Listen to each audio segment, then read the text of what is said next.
Okay, so now we're gonna get to the main portion of the video. We're gonna decide our Premier League team of the season. Okay, so I've told these guys to kind of prepare their Premier League team of the season for each position, and then this is a caveat: we have to agree on who we put inside the team. Okay, so if we have different players, Sure. you have to fight for the to fight. You have to fight for the player that you believe in. Okay. Yeah. Okay, if you're wondering why we're laughing, because we have a producer behind the camera. We might get his thoughts on some Real Madrid players since he's a Real Madrid fan. But for now, we're gonna talk about the goalkeeper first. Okay, so Amir, you want to say your option first? Raya. Raya. Okay, I have chosen Raya. Yeah, same. I think should I continue or elaborate or Please go ahead. okay. I think he actually saved Arsenal in a lot of different situations this season. I think like for one, the West Ham like 1-on-1 with Fernandes that save like literally won them the title, I would say. I will never forgive Matheus Fernandes for that miss, bro. Bro, you deserve to get relegated after that miss, honestly. Yeah. But personally for me, I think Raya, I mean, he's an important part of their backline. He's his third Golden Glove in a row. I think it's an incredible achievement. Obviously, it's an achievement for the whole backline, but I think he's a big part of their backline. Very, very good shot stopper. With his feet, I mean, it's good lah. Not insane, I guess, but it's good with his feet.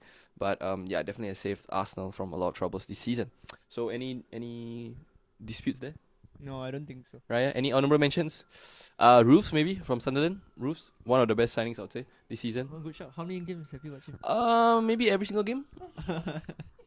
bro. Hey, ask me which country Roofs from, bro. I don't know. I think Netherlands. Netherlands. He just made the team, right? He just got called up, yeah. Okay, first. But if before the selection, you ask me where he's from, I don't know, bro. I would say Belgium. Any honorable mentions? Senny? No, I don't think so. You don't think so? I will mention Senny in that. For like goalkeeper of the season. HM He did well, I mean. I think he did well. I think he's honorable mention. Genuinely honorable mention. You have to remember. Sorry. Go ahead. No, you Actually, okay, but to be fair, right, he had like almost. I don't know whether he beat the record for a number of saves in a season. Really? Yeah, I think so. You think so? No, he might be close. And he only came like. Fun fact. Sorry. Yeah, you go for it. Okay, brilliant. Yeah. Go ahead. He prevented the most goals, like 6.5 goals prevented in of all the goalkeepers. You did your research or what? Yeah. Oh, sure.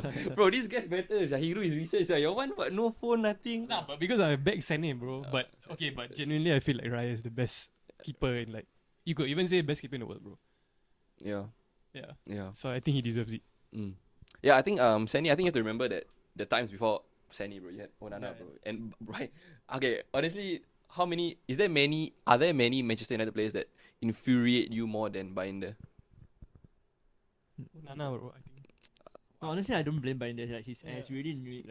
Like He's just ass. There's a reason why Onana was playing every game, even though he was making mistakes. Right. So you're more angry at Onana Yeah. because he was supposed to be good. We paid like how much? I don't know. 40 After the million UCL plus, final, I think. Yeah. Bro, Okay. that UCL final sold me like dreams, bro, about Onana. Like the way Pep was talking about him was like he was like a But crazy. how does a player become so shit in such a short amount of time? How does that happen? According to him, he's not shit.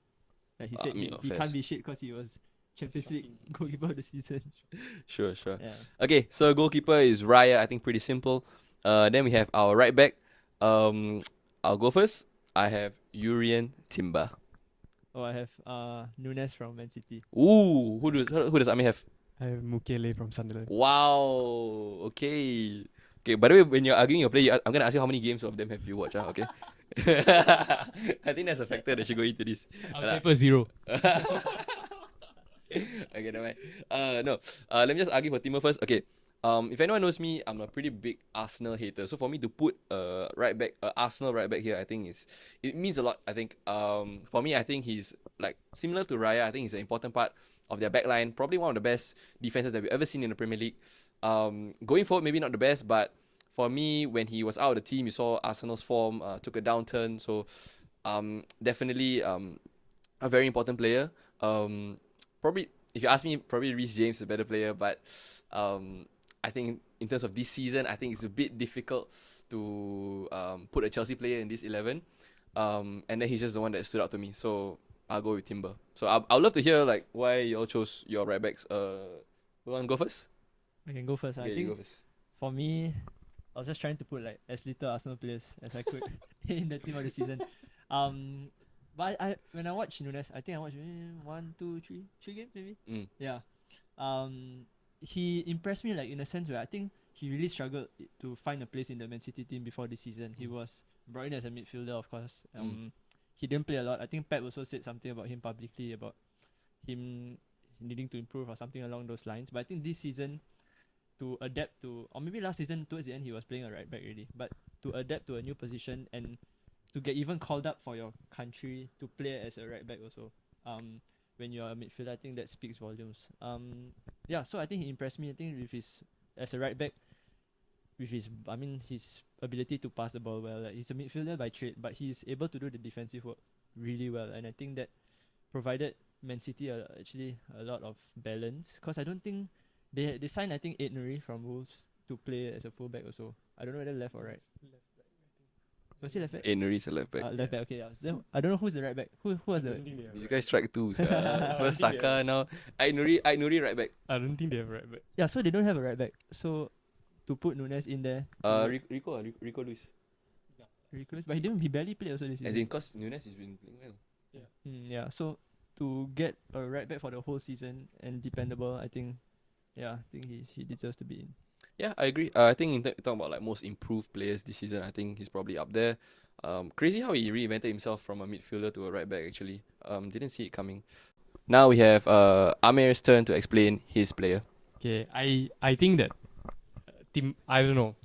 There's not many right backs have impressed me this season. But I don't know, I did consider the Timber shout, Nunes as well, but I think, okay, I didn't really watch a lot of Sunderland games, in all honesty, but whatever you read and you listen and you watch, like I think like videos and whatever content, there's not many Sunderland players that made a big difference than Mukiele, because I think, okay, if anybody plays fantasy, right, like, okay, I play fantasy, and he's always like, somehow, I don't have him in the team, bro, but he's affecting my rank so much because everybody else has him.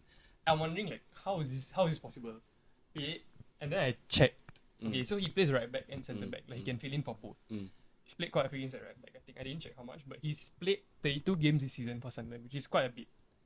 He's got the same number of goal contributions as Gabriel in the Premier League. Wait, what? Seriously? He has 3 goals and 4 assists. He's the first for tackles won in the Premier League. So first for clearances and tied first for, like, basically like people dribble past him the least. Wow, I actually didn't even know that. Yeah. Do you know that? So it's really like, I don't know. I think he cannot go unmentioned. Like, okay, I guess Timber, he won the league, and then Matheus Nunes has had a crazy good season also, considering that he didn't start off as a right back. But I think Mukiele has to be mentioned, bro. And the stats are crazy. It is crazy. For context, Amir is the only one here that plays FPL. You want to tell your rank? What's your rank? 100k or something like that. 100k, better than some FPL creators. I don't know FPL Raptor where he finished, but yeah, that's why his stats. He's more about the stats. But honestly, it's good stats. I didn't even know that. For me, what do you think? Who should be the right back? For me, I'm Mukiele, bro. I'll do anything to not have Arsenal play here, bro. Oh, but honestly, I never watched him at all. I do. That's crazy. I'm okay with having Timber lah. I think that you are right in the sense that like it's so clear like how different Arsenal play when he's there and he's not there. Okay, I put Mukiele. I will be curious to see how many games Timber has played. I feel like he got missed some through injury though. Mukiele, same number of goal contribution as Gabriel, bro. Okay lah, whack it lah. For some representation, Sure. Sunderland. Mukiele. Okay, congratulations. wait, what's his first name? Nordi. Congratulations, Nordi Mukiele. You have made it to the Hadif Aiman Premier League Team of the Season. Your award will be on the way to you soon. Okay, now we have our next centre back. Not our next centre back. Our first centre back actually. Right centre back, left centre back. Does it matter? Both. Oh, yeah, say both. I say both. I think honestly it should be pretty standard lah. I'll be surprised you have different. Really? Yeah, I think it's pretty standard. Okay. You go first. Gabriel and Saliba. Mine is Gabriel and Saliba. Gabriel and Gehi. But I'm okay to concede Saliba. Cause why? Because Gehi freaking cost them the league, bro. Exactly. Okay. I think pretty. Do I need to explain Gabriel Saliba? I think don't need to explain. No lah. Gabriel Saliba or Rio Vidic? Rio and Vidic. It's not even close. No, but for real though. Okay, but I mean, Gabriel, should he have been getting more red cards? We'll get into that later. There'll be an award for one of the about there'll be an award pertaining to a refereeing decision. So Gabriel will probably win 2 awards today. I can't lie, but yeah, Gabriel's probably gotten lucky with definitely a few red cards. Yeah, any thoughts? 2 times Premier League player of the season, bro. And Rolls Royce versus these 2 mugs, bro. You can see the clip where what kind of Theo Walcott asked Rooney like, what if this team play against your 0809 when you then he say we'll smash them, bro. Okay. But I do think Gay played pretty well, bro, over the course of the season. He did. And I think like if not for that thing that happened, that's like really fresh in our minds, right? I think that he did really well. Like I think he changed. Like I think he helped Man City a lot For sure. this season. Sure. Like they were a shambles at the start of the season with Agreed. defense. They needed him, Agreed. and before that, he was still captain of Crystal Palace, and he was probably the best centre back still with goal contribution. So Agreed. I think yeah, like what Amir said, like without the mistake, he probably would be a shoe in for this team of the season, because probably Man City would have won the league as well. Yeah, definitely revitalized that whole Man City backline. I think it was looking a bit stale, a bit a bit like stuck in the past with like Ruben Diaz and John Stones and all that. I think and another shout out maybe Kusanov. Kusanov and Gehi, I think they have really made the backline like a lot more athletic. I think they're a lot better defensively now. I think honorable mentions. Let's think. honourable mentions. Maguire. I think Maguire. You know, want to speak on Maguire? Yeah, I love him, but I don't know. I don't know. It's hard. HM. It's hard. He's decent lah. I mean, I wouldn't say like okay, like he's Okay. yeah, he just did well. Yeah. That's all I have to say. Okay. Fun fact: Mark Gay has 1 less goal contribution than Gabriel. I can't lah. That mistake. Yeah, it's a I mistake, can't. it's a mistake. Okay, but I have more. I think I have more like a lot of honourable mentions for centre back. Oh, this bro. guy is I think, prepared, bro. Like okay, Setting the standards, I guess. I think Senesi, Yeah, that's a Senesi, good shout, yeah. Tarkovsky, and Lacroix. Is Tarkovsky a FPL shot? I think it's like a stats shout Okay. than FPL shout. Fair. But I think Tarkovsky and Lacroix, like the way they play, but I don't know, because of the position that the team ended up, you can't put them in. But Senesi is a genuine shout, I think. I guess Van Dijk has always been good. I mean, Not this But I season. don't Not this think I season. think it's Van Dijk is like by his standards, you know. yeah, true. I got it. Who do you mention just now? Tarkovsky, Senesi, and Lacroix.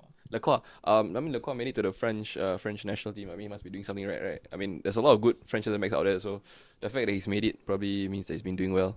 Yeah. I can't lie and say that I've watched Crystal Palace games because I've not. Have you watched? Not really, no. He scored against us. Oh, you did? Yeah, I did. Yeah. Early on. Any other? I guess that's it. Okay. Ken. So those are the centre backs. I think quite straightforward. We have Saliba and Gabriel. Congratulations. Okay, and now we move on to our left back. I think this should. Okay, I say this for every position. Okay, but this one really I think should be straightforward. Yeah. Okay, 3, 2, 1. We say. You sure not? Later you edit then. Yeah. 3, 2, 1. We say. Okay. Oh yeah, I did it. Nah, it's okay. 3, 2, 1. O'Reilly. Nico O'Reilly. Okay.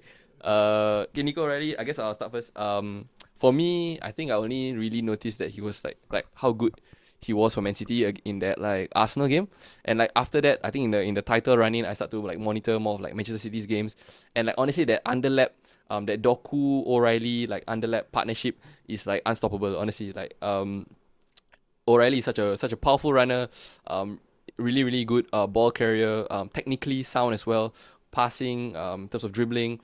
Defensively, I think he's adept at tracking back and tracking down wingers, and for me, at the age that he's at, I think he's a special talent. So definitely Nico O'Reilly is a shoe in for left back for me. Yeah, for me, I think he really impressed me. I think the first time I watched him, I don't know whether he struggled against Man United or not. Like the game that we played against them, he might have been playing or he might have gotten sub on or something like that.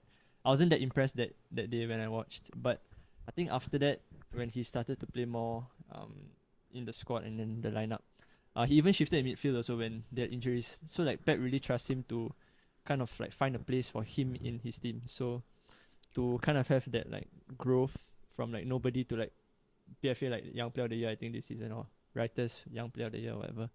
I think, and going in the squad for the World Cup also, it's really crazy. It reminds me a bit of like Rico Lewis also was similar in the sense where he started playing a lot all of a sudden, and he just fell off. So I just hope the same thing doesn't really happen to Nico O'Reilly for his case. But I think he'll be better than Rico Lewis. I think so too. Yeah. Amir? I think O'Reilly is like much more of like, he reminds me of like when I think last season when Luis Kelly burst onto the scene, they were shocked like that this teenager, like how good he was, and like O'Reilly is much more of a physical specimen Definitely.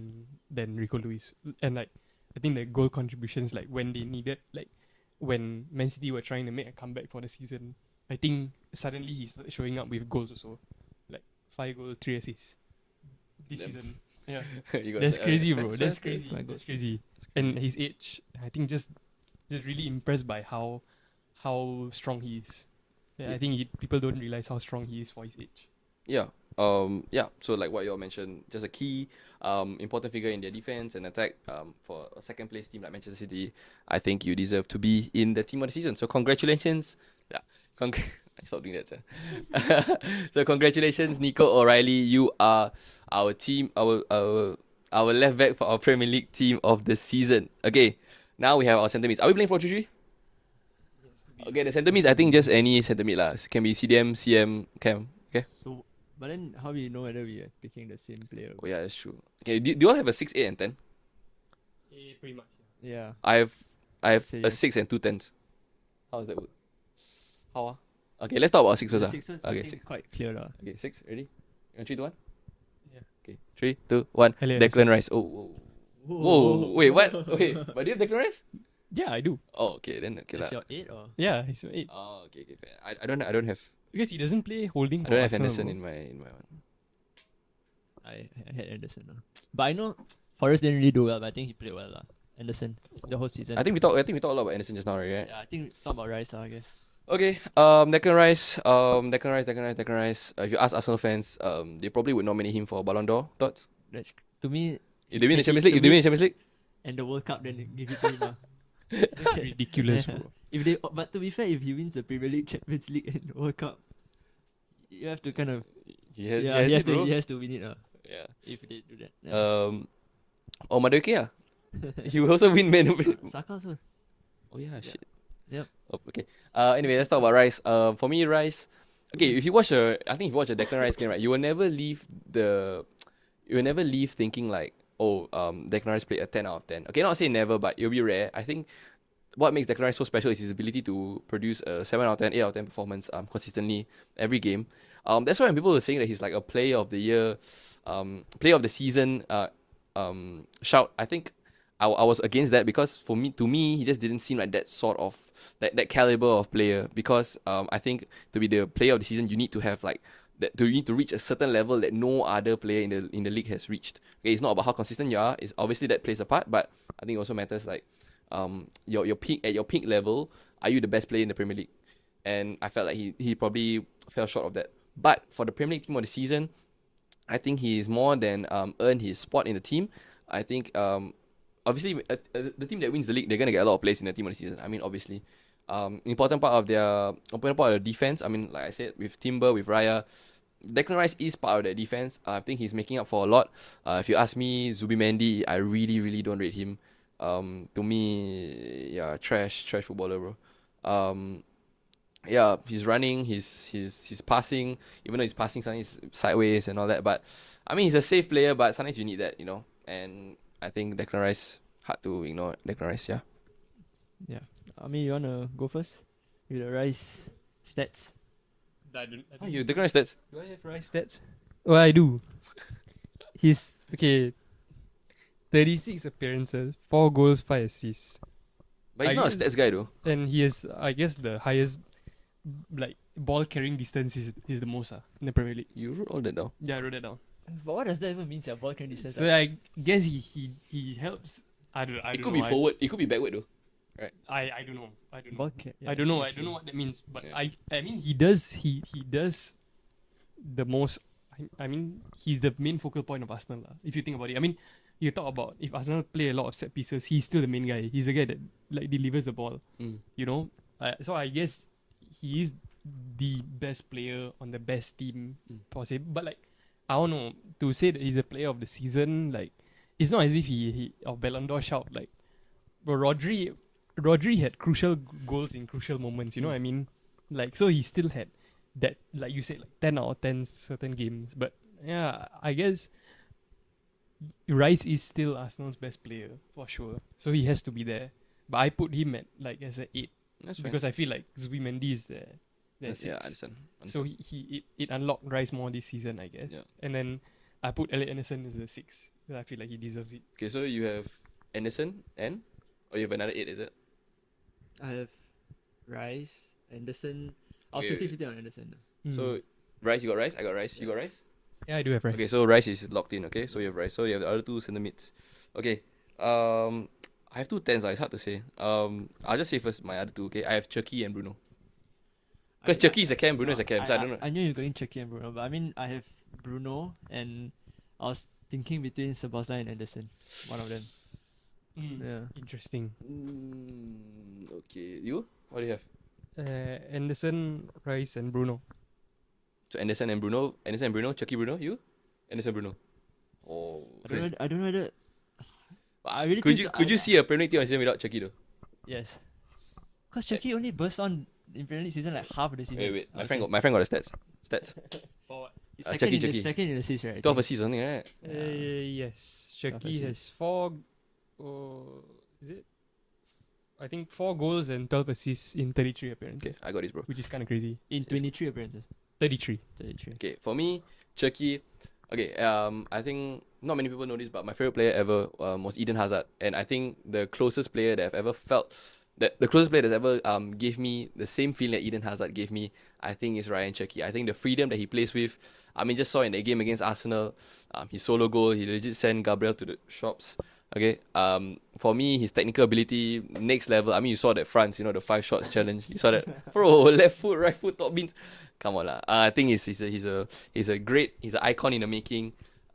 Yes, it's only his first season, and you could honestly see the time when he spent when he was like on the bench for Manchester City coincided with Manchester City's poor form.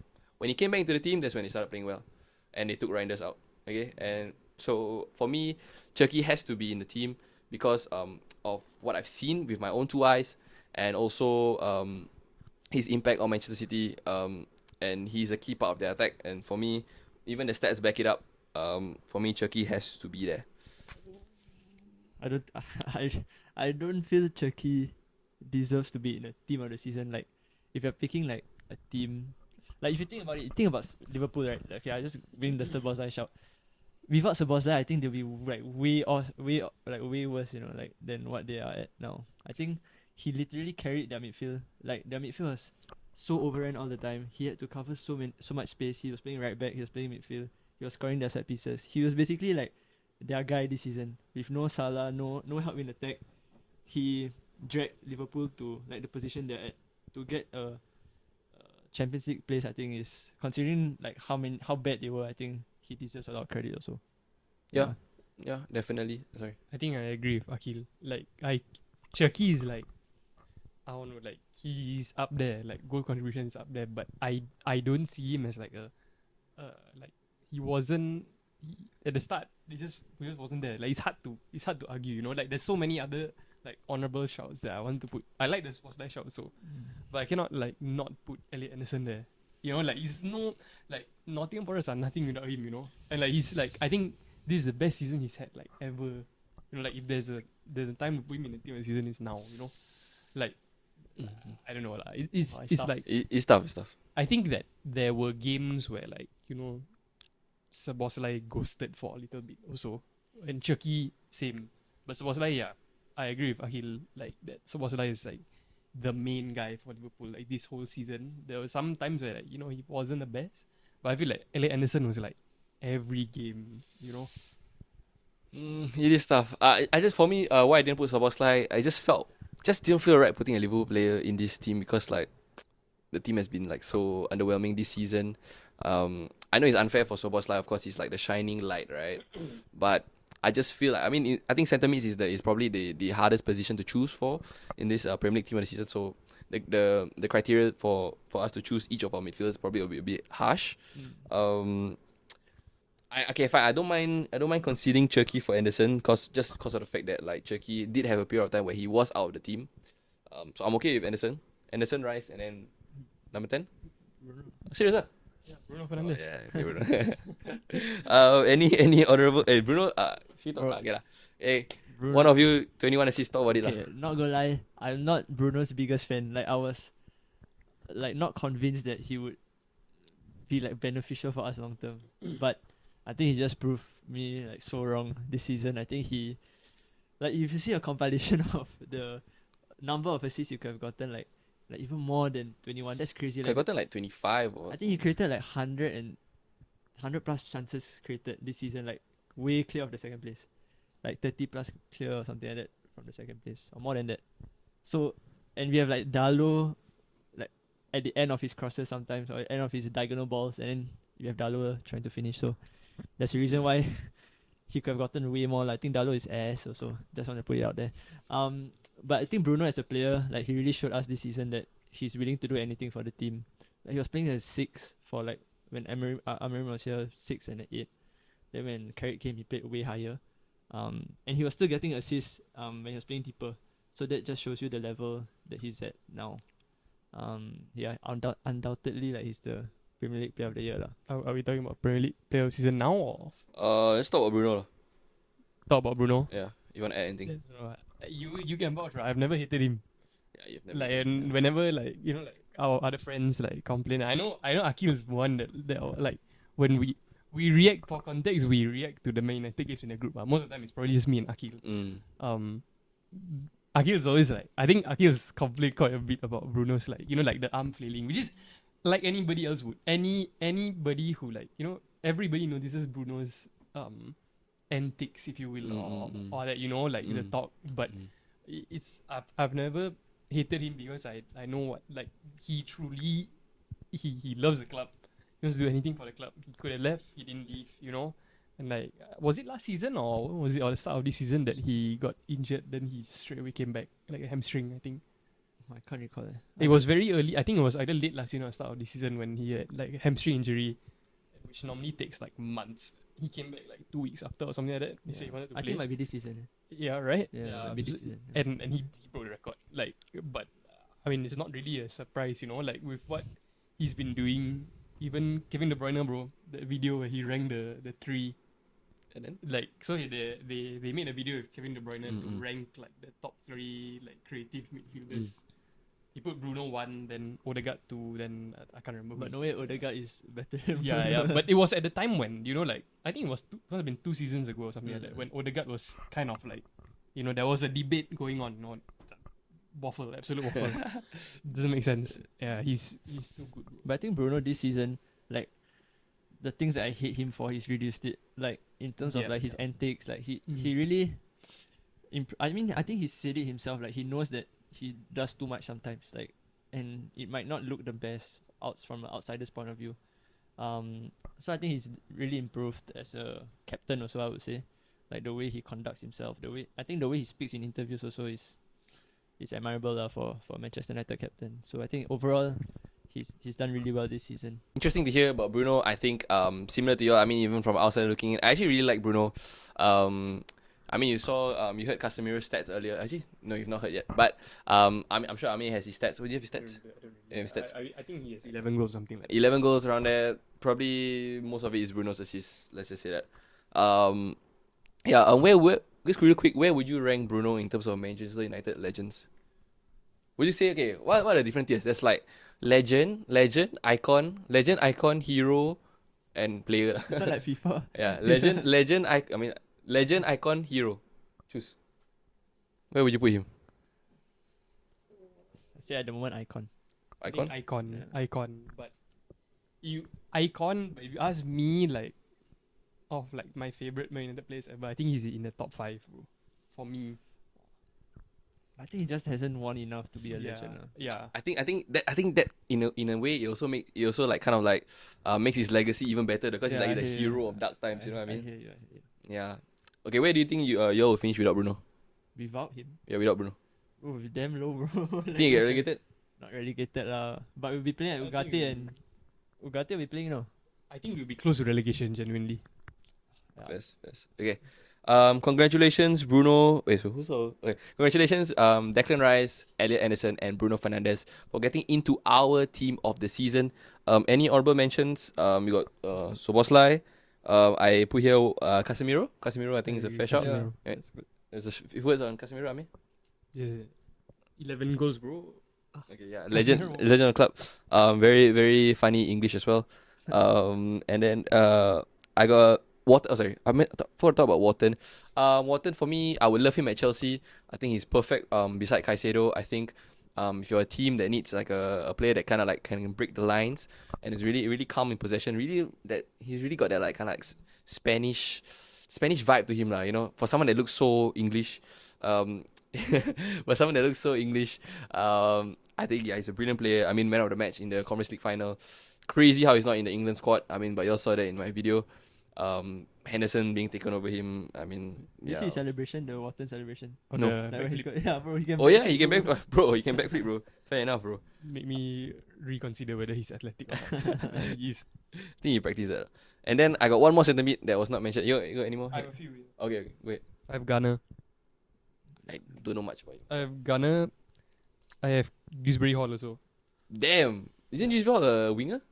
He plays 10. Oh shit, that's poor for me. Oh, but like team of the season. Think what Yeah, he's this but is honourable HM. It's just honourable mention. But at this point, we're naming like almost all the. No, centre-backs. every- yeah. Any more? That's all. But Uh, are we still talking about Bruno or are we talking about him in the player of the season thing? Oh, we're not you talking can talk anymore. later again. Sure. You want to add more stuff? Later. Okay. Yeah. later. I got one more honorable mention. Morgan Gibbs White. I think Oh, yeah, that's a I good got the shout. stats right here. I'm a stats guy also. 15 goals, 4 assists in the Premier League. I think this guy is such a shame that he's not in the England squad. Technically, he's so brilliant. He's so good at like finding a pass. I think his finishing is really good. Important part of the Forest escape from relegation. If you talk about Anderson, you have to talk about Gibbs White for me. Gibbs Yeah, White is like my left winger. Oh, okay, interesting. Yeah. Okay, cool. We'll get to that. Okay, how about we get to that now? Okay, our left winger. I was gonna say something though. Oh, sorry. You go ahead. You No, go no, ahead. no, nothing. Left winger. Yeah, my left winger is Gibbs White. Like Is he a left winger though? I almost didn't like my. Isn't it formation- like Hutchinson or something? like Hutchinson my is right. formation was not gonna be 4-3-3. It's what? Like I was gonna play like a 4-1-2-1-2 or something like Ooh. with strikers because I personally feel like the wingers this season in Premier League didn't perform like up to like team of the season standards. Understand? Like you have Gibbs White and then right after him is probably Morgan Rogers. I got one for you, bro. My left winger is Jeremy Dox. No, What? way. No. What? No. No, No. not long enough, bro. I don't know. Okay, what's his? Okay, I mean, got his, Doku stats. I- I don't think it's that impressive. I don't think it's that impressive also. I don't think I have it. Are y'all like stats guys or what? No, but I have a stats guy there. I don't think he broke 10 GA. It's not. Oh, for a but winger, me, that is no, insane. for me, Doku is not about GA. For me, Doku, he's about beating his man one-on-one. And when he beats his man one-on-one, the amount of the gravity that he has, right? The reason why Haaland has scored so many goals, the reason why Nico O'Reilly, his partnership with Nico O'Reilly is a big part of Manchester City's success. I think he has to be there. In other seasons where there's like Sadio Mane on the left or what, maybe Doku wouldn't even have a shout. But because in this season, the left wingers are so weak. Like we have like Anthony Gordon, Cody Gakpo, left winger Cunha, not really lah. Yeah, in this kind of season, I think Doku has to be in there. I'd rather pick Rogers over Doku as left wing. If we had to pick a left winger, I would pick Rogers. Rogers, I got his stats right here. 10 goals, 6 assists. He started really well though, but Yeah. ended off. I think there's a period of time where he didn't really do anything. But Aston Villa had that crazy run also where they won like how many games in a row or something like that. 10, I think. Yeah, Anyhow, 10. I don't know. I think it might Should be be around 10, there lah. yeah. Should be around there. And to get a Champions League place, you also have to give it up to them. Part of the Europa League final. So you're not gonna consider Doku? Doku looks nice to watch, but how effective is he really actually? I know Zaf likes our producer likes Doku. Our producer likes Doku. Would you put Doku in your team of season? Bro, it's 2v2, bro. Oh damn. Who you choose? You choose someone, bro. Left wing. I'll pick Rogers. I don't know. I don't think you can put Gibbs right there because he don't play left wing. Yeah, for me, I think. It's Hutchinson and some other guy, bro. I forgot. Who's the left wing? That's bad for me, bro. Hudson Odoi, right? Yeah. Goals and assists. Yeah. 15 goal 4 assists. I understand. Oh, so you're trying to like just like I'm just trying to get him in, bro. Like, Okay, if I check FIFA, he play left wing, then we put him inside. he's probably not. I doubt he is. But if I had to pick a left winger, I'll pick Morgan Rogers. Seriously, Just because of the numbers and like how important he is to Aston Villa. Yeah. He basically. Gibbs White. Okay, okay lah. Put Europa League card ah. Bro, he's not, bro. He's cam or striker, bro. Oh, We use FIFA to decide. sorry. Okay. Sorry, Morgan. So it's either Morgan Rogers or Doku. I can't. Oh, Rogers is like. Because it's Villa lah. I don't really watch Villa, But but 10 goals, 6 assists is decent. it's Yeah, needy, bro. yeah. I think it wasn't It's as good decent, as bro. Okay lah. Fine. Since both of you. I actually it's 2v1 lah. Cause, yeah. Doku's good. Doku's definitely good. Like if we had to pick like pure winger, like Yeah, Doku. that's what I was thinking. Like, you know, winger. But okay, understand. Morgan Rogers, anyone want to talk about him? Since you all are his biggest fans. I say enough already. The two bangers, the goal against Manu is enough. The two bangers against Man U, I guess. It was enough. Any honorable mentions for left winger? Do you have anything? You got anything prepared? Like The left winger. I like what I said already. Cunha, maybe Cunha, kind of lah. I'll be forcing it at this point. Mm, No, there's no. wow, it's really cheeks eh. Left winger in You got Premier League. anything? Honorable mention? Um, You got iPad here? A lot of games on your iPad. I already Morgan Rogers HM. Oh, HM. HM. So, Okay lah, then okay, never mind. Then okay, it's okay. Congratulations, Morgan Rogers. You have made it to our Premier League team of the season. Now we move on to. Should we do right wing first? Then we striker last. Okay. Now we move on to our right winger. I go first. I have Antoine Semenyo. Yeah, same. I would say. Okay. Any honor? I thought it was Semenyo first. Okay. Semenyo for me. Can we change the formation? Why? To what? The centrals. The wingers are cheeks, bro. Semenyo is good, yeah. Stats. Actually, honestly, if you watch the menu play, he actually doesn't. His technical ability is not that good, you know. Like if you think about it, Bro, no, Bro. his first touch is not that good. his, But his touch finishing is very ass. good. Yeah, his finishing is good. He can go both ways. Yeah, sure. Boss. 17 goals, 4 assists. Bro, 37 17 goals not in appearances. team of the season, 17 goals in Premier League. Yeah. Oh shit, that's Christ. Yeah. And he did it for Bournemouth and then go Man City and then did the same thing. I think that's quite impressive, bro. Yeah, 17 goals. Good lah. Honorable mentions, Mbumo, not really lah. You're angry, right, Mbumo? I think he fell off after Right a wing. while. Hey, you watch football or not right It's wing? hard. It's hard. He's not right winger. What? Never know. He did play right wing at the start. At the start, yeah, at the start, Saka, I mean, you always got to mention Saka lah, but he's just been injured this season. I think Madueke is good shot. Okay, buddy. I think Bowen. Yeah, Jared Go Bowen. ahead, bro. I Are we picking a relegation? No, is it HM? This is I HM. couldn't put him there. Yeah, like HM, I feel HM. say because it's the relegation scrap, right? If he had saved SM though, maybe, yeah. I think he is the main guy, but he actually like the last few games he didn't score. He had Yeah. so many assists, but he didn't score when they needed him to score. So I think like that's what put me off a little bit. But he still is the main guy and probably one of the best right wingers in the league. Left, you know, but not anymore lah. He's not gone anymore. already. Yeah, not in the league anymore. He's not going to go championship though, definitely not. But I mean, did say he. Seriously? Yeah, I mean. For me, Jared Bowen, obviously not the most like easy on the eye, but for me, his finishing, his directness, he's always a reliable scorer. I think he scored like 10 plus goals in the past like it has to be like 5 or 6 seasons, bro. And it's not easy to have that level of consistency, especially for a team that is like struggling like West Ham. So really massive amount of credit needs to be given to Jared Bowen. Really massive amount of credit needs to be given to Jared Bowen. Yeah, incredible player. One more shout, like fell off towards at the end, but Harry Wilson He fell off quick. quite a bit, yeah. But Not even end of the season. I think like he's- halfway, bro. He he fell was off. a already. revelation, bro, He for was, a he was. moment, you know. Yes, he was. I'll just give you an honorable mention. One of a left foot, bro. Yeah. Okay. Congratulations, Antoine Semenyo. You have made it to our team of the season. Now we have our last player. We have our striker. 3, 2, 1. 3, 2, 1. Erling Haaland. Do you even need to mention? Do you need to explain Haaland? No, but like you think about it, right? Like, I think this season he played a different role for Man City. Like in a sense where he wasn't at like he was playing a bit deeper. Like I was quite surprised to see him play deeper. I didn't really think that he had that in his game also. So it shows that he's adaptable. And he still scored like I think 27 goals. Is it 27 goals? And you don't feel like he has scored that. Yeah, he has scored that many goals. So I think it's just a testament to how good he is, like how well he has adapted in the Premier League. I think he'll be like in the Premier League team of the season for like many more years to come. Yeah.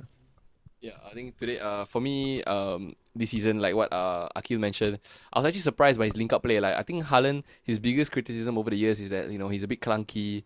He's not really good with his feet. Just more of like a finisher. But I think this season he showed that he's very versatile. I think it is probably one of his more impressive seasons. Like what Aqeel mentioned, like he can score 27 goals and it doesn't feel like anything. Like, that's how crazy he is. And I think, okay, I have a theory for that. Okay, the reason why he doesn't feel like anything is because Haaland always starts off the season damn hot. Like, he'll score like 10 goals in like 4 games or 3 games. And then he'll go ghost for like a good like 1/3 of the season. That's why like people forget about Haaland. And then he'll score like 1 every game like towards the end. And then eventually be 26. That's how he gets his goals, bro. What do you think, Amir? I feel like I was trying to look for the stats, but I couldn't.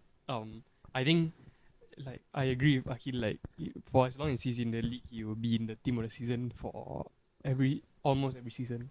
I think I agree also like the link up play season. I think he got quite a few.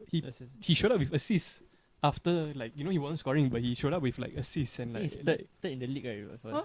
He might he's up there, bro. yeah. He's up there for assists. He has 8 assists. Yeah. Open play. So- I mean, I knew that. Sorry. It shows like how much he contributes. It's hard to not have him in. But I think that there's a few other striker shouts that need to be mentioned if Haaland wasn't there, You So can mention. I It's like got a obvious few. one, I think I have Igor Thiago is definitely have to mention him, and then my other ones are João Pedro and Krupi. Krupi. Yeah, Was that like a late resurgence though? it's a bit of a late resurgence, and Welbeck probably. Welbeck Ooh, DCL. Welbeck's a I shout, think. bro. Welbeck DCL. But This year's a shot, bro. I think João Pedro 15 goals. Crazy as well. Oh, you want me to talk about him? Yeah, sure. Oh yeah, Chelsea João Pedro. I think he goes a bit under the radar because I think Chelsea has had obviously a horrible season. But I think if you watch João Pedro, I think his hold up play is something that's very underrated. I think if you see in the Bayern game, I think if you see even in games that we lose like 3-0 or whatever, like his ability to chest the ball, turn, beat a player, and then continue to play. But obviously when he continues to play, he's passing to Garnacho, and Neto. So obviously his contributions are not reflected on the stat sheet. But as someone that watches him, week in week out, I think his quality is undeniable. I mean, there's a reason why Barcelona want him, willing to pay 100 million for him, maybe. Yeah, for me, João Pedro, honorable shout. Crazy how he's not in the Barcelona. Crazy how he's not in the Brazil team. Yeah, it's crazy. But yeah, Neymar still has to be there. Yeah, for context, we were talking about Brazil before this. We had lunch before this, and we were talking about Brazil and about how Neymar. They believe that Neymar doesn't deserve to be in the Brazil squad. But for me, for what he's done for Brazil, he deserves a free ride to the World Cup. So over João Pedro. Yes, even if he's injured. Okay. Any more strikers? You want to talk about Igor Thiago? Honestly, I didn't watch. I know he's been scoring a lot of goals, but Sure. do you Yeah, for me, Igor Thiago, I think he's similar like Bowen in a sense of he's not very easy on the eye. I think I wouldn't call him an elite striker. I think this is the best example of stats are not everything. Yes, he scored 25 goals, whatever, right around there, around I there, think 20 plus, whatever. 21? I think. 20 plus. But if you look at his overall play, I don't think he should start for Brazil. I actually think Endrick should start.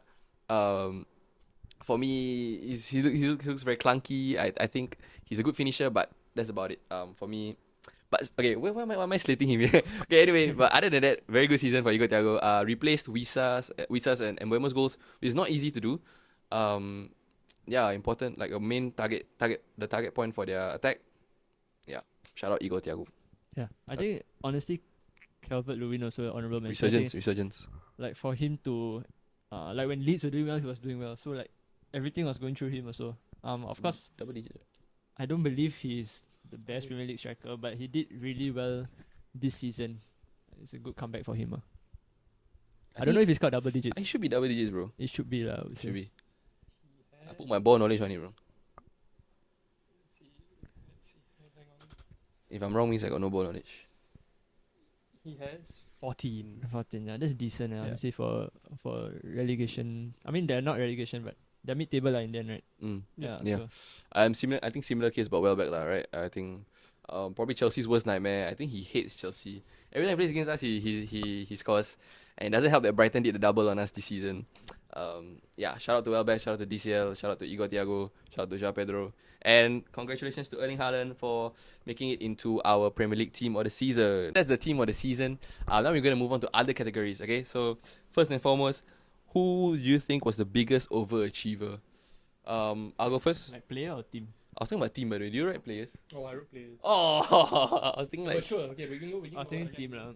Oh, you think team? Okay, we talk about team first. Okay, Yeah. you want to- I think for me, biggest overachiever would be Sunderland, I would say.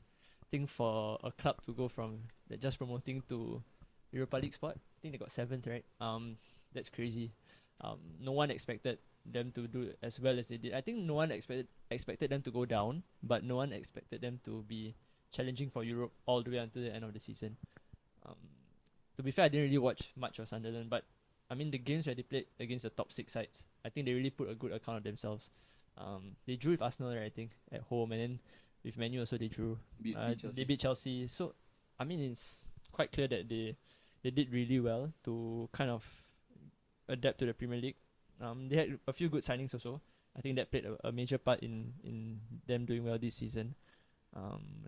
Shout out to Xhaka, I think. Oh yeah, before to mention, Xhaka is honorable mentions for team of the season. Yeah, shout out to him. Xhaka, then like what Amir said, Aqeel. Supposedly not the best right back in the Premier League. So yeah, so I think and their keeper also. So they all of their players I think overachieved in a sense. But I'm quite intrigued to see how they do next season. I think that's going to be a real test for them also. Yeah, I think it's crazy to be promoted and then straight away being in the Europa League spots. I had Sunderland as my biggest overachiever as well, but I just want to mention Bournemouth. I think after losing Semenyo in January, that's all they lost, right? I think. Yeah, I think no one expected them to be in the Europa League spots, maybe somewhere mid-table or maybe Conference League. Their defense as well. Oh yeah, they lost. Oh yeah, they lost Huijsen, Kerkez, Zabani, Kepa, and yeah, just replace them with what? Senesi, Truffert. Truffert has always been there, right? Truffert No, he New. Truffert is actually honorable. Who's the left back? Truffert lah, is Truffert. up there for signing of the season. Oh, for sure. Yeah. Who's the other centre back? Senesi and? I don't know. James Hill. Woo, good ball knowledge. And then Petrovic, right? Yeah. Yeah. Shout out to them. Other than that, one more I had was Brentford. I think everyone had them. I had them getting relegated before the end of the season because they had lost Mbeumo, Wissa, their manager. I mean, I thought Thomas Frank was like a really astute technician, but he's actually maybe he's just Brentford all along lah. Maybe he wasn't that special. Yeah. He just wasn't ready for a club of that stature. Maybe. Yeah, incredible job that Keith Andrews has done with Igor Thiago and using the players that they already had, Damsgaard and Janelt and whatever Donnies. Yeah, I'm not gonna lie. I want me to list off the whole 11. King Louis Potter. Yeah, those Donnies. Yeah, shout out to them. Yeah. Those I would agree. If I had to pick a team, it would be Sunderland and Brentford and Bournemouth probably. Yeah. So am I supposed to say my Oh yeah. overachiever player? Player. Sure. Sure. Bonus content. Sure. Casemiro or Igor Thiago? I think Igor I'll say Igor lah. Igor Yeah, Thiago. probably. You want Igor Thiago? Enough said, bro. Nobody knew. Everybody thought that he was a bum because, like they signed him from last season. He's not a new signing. Where was he from? I have no clue. But they signed him because to replace Ivan Toney. End up he didn't play much. Mbeumo and Wissa were just scoring everything. And then suddenly, I mean he was injured, right? I think He was whole, injured, I like, think. Yeah. ACL injury or something. Yeah. Yeah. Yeah. Okay. And then we move on to congratulations to Sunderland for being our biggest overachieving team. Okay, then we have the biggest underachieving team. How do you choose? 3 London clubs. One that went down, bro. Oh, okay. Okay. But- For me, I think actually got one more club not in London, so we can have a shot, bro. Wearing red. Liverpool. Yeah. Probably. But the Fairs. Champions League though, is it But- like But from where they were, I spend hear 500 you, I million hear and then okay, but for me, I think the biggest underachiever is Spurs. I think Yeah, I Spurs. I agree. think Spurs. I I agree. think Chelsea probably just missed it. Unfortunately, oh shit. They just missed it. I think after winning the Europa League last season, being in the Champions League, getting Thomas Frank, up and coming manager, spending money on Xavi Simons and I mean not that great of a player, but like Kolo Muani, players like that. I think we really expected Spurs to kick on this season. It's actually disgraceful how they're in this position. They were in this position, like going down to the final day, they still have a chance of going down, bro. Yeah. That's disgraceful, bro. Like if that was any of our clubs, bro, we'd be like fuming and like, yeah. I mean, shout out to De Zerbi. I mean, he saved them at the end. I thought after they failed with Igor Tudor, I thought that was the end for them. But I mean, shout out to them. They survived. Yeah, disappointing season. I think players have to really take a good hard look at themselves. I think players like Romero, players like Van der Ven, players like Danso, Vicario, even like their midfielders like Bentancur and like Bissouma, and oh my god, Kolo Muani. I can see why he bounces around a lot of clubs lah. Like honestly, terrible player. But yeah, I think hopefully they're not in the same predicament next. Actually, I don't care. Sure, just be in the same predicament next season. Sure, it's fine. But yes, for me, Spurs are the biggest underachievers. I think for me, Chelsea. Like for Spurs, right? Like, do we actually really care about what Spurs like? They won the Europa League, bro. I mean, okay, they On won your head, bro. yeah, on my head. And look at where they are now. 17th place finish. Like they finished last season in 17th. So what were we expecting? Understand. It's gonna be bad anyway. So like for Spurs, I mean for Chelsea, like to win the Club World Cup was this year Club World Cup. You know, you have a good manager, and then you just threw it all away, and you single-handedly brought yourselves to 10th place and out of Europe. I think that's a crazy, like you let Sunderland, Bournemouth, and who else, and Crystal Palace also get Europe. You know, I read somewhere that we only needed 6 points from our last 9 games to secure Europe, and we couldn't do it. Yeah, so like in Chelsea, okay, I know there's been injuries or whatever, and your attack isn't that good. But it's your fault. Like the players that you all signed, your club's fault. Like the players you all signed just aren't good enough. I think the transfer strategy, I don't know what it is. I know there's a few new players coming in now, but I expected like much more. I think even you said it yourself. Like after the Club World Cup, you were very impressed. You were excited for the season and all that stuff. And then to finish 10th and out of Europe is crazy to me. Yeah. So that's it. Yeah, to be honest, I agree. I think I would accept Chelsea being the biggest underachievers as well. I mean, I've talked at length about the transfer strategy that the ownership group has implemented, which is a horrible strategy. Does not work, but they seem to be convinced that it works. Yeah, just a poor season. Probably the worst season that I've ever experienced as a Chelsea fan. And this is not the first time we finished 10th, by the way. We finished 10th under Conte as well, but I think this is way worse. Amir? I don't know. I can't pick between the two clubs. I guess West Ham's up there because I've never seen West Ham being as a club that potentially be relegated. But I think I agree with both of you guys. I can't pick. Like I think because of recency bias, I would lean towards Spurs being the more like underachieving. But Aqeel does make a really good point. How like we thought so highly of Chelsea after signing like João Pedro, Delap, who had a crazy season last season also. Estevao, who's supposed to be the next big thing, winning the Club World Cup, having like Maresca as well. Yeah, I think this is a really real case to be made for Chelsea being underachievers. But I can't look past Spurs like trying to escape relegation. The final day of the season is insane. With Thomas Frank also, like at the start of the season, we all thought that it was gonna be a crazy good fit. Like maybe they finally found a good manager. Yeah.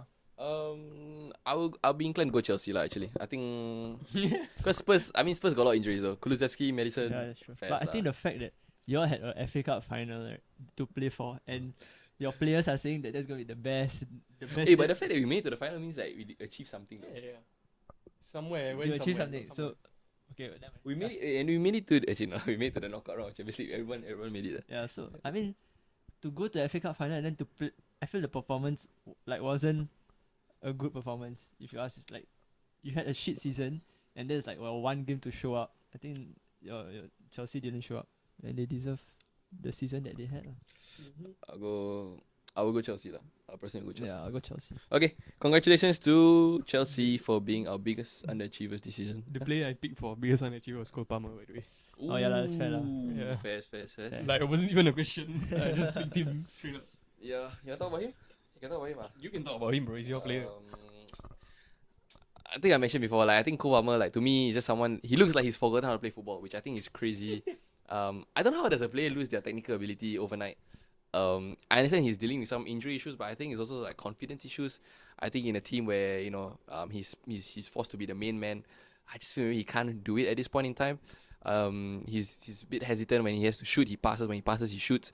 When he's supposed to pass, he shoots. And then why is that look at me? No, Talking about himself. when he's supposed to, He was tackling that already. when he's supposed to pass, he shoots. He definitely looks like a shell of himself, and honestly, him being left out of the World Cup squad, yes, it is quite crazy, but you could still see why. I think the reason why I was annoyed is because Madueke went in his place. If there was another player like Gibbs White or Rogers Gibbs White or whoever, Wharton or whatever that came in place of Madueke, came in place of Palmer. Sorry, I'll be okay with that. But I just don't like Madueke as a player. Yeah, it's crazy. But I think maybe next season, it's a blessing in disguise. He doesn't have the World Cup to prepare for, so he has a whole summer off. I think last season with the Club World Cup and all that, he didn't really have proper rest and probably affected his body.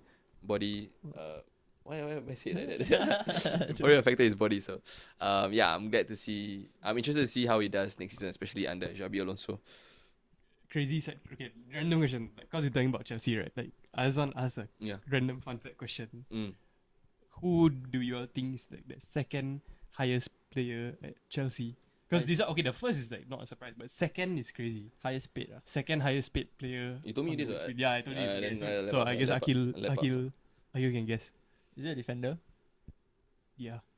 Is it Tosin? No. Shit. Who? Fofana, is it? Yeah. Oh, shit. You know how much he's earning? 180? 200k a week. Bro, that's crazy, sir. That's insane. He was a prodigy, bro. Oh, Fofana was really like, I was like so... Well, he was that guy. Yeah. He was that guy, bro. No, yeah, he was. But injuries also play a part They in probably his have to let him go this season. Okay. Special shout out, just a quick one to Liverpool. Spending 500 million after winning the league last season. Yeah, you can't ignore that. You know what to talk about them? Quick one. I think honestly the Jota like whole thing, right, I think affected them more than what we think. He was Simpies. like really important to the attack, and then suddenly like you have a declining Salah, and then you have Gakpo who's ass. Let's all be real. And then they sold Diaz, then really replace him, and they signed Isak, who was supposed to be that guy, but injuries, and Ekitike had to like step up.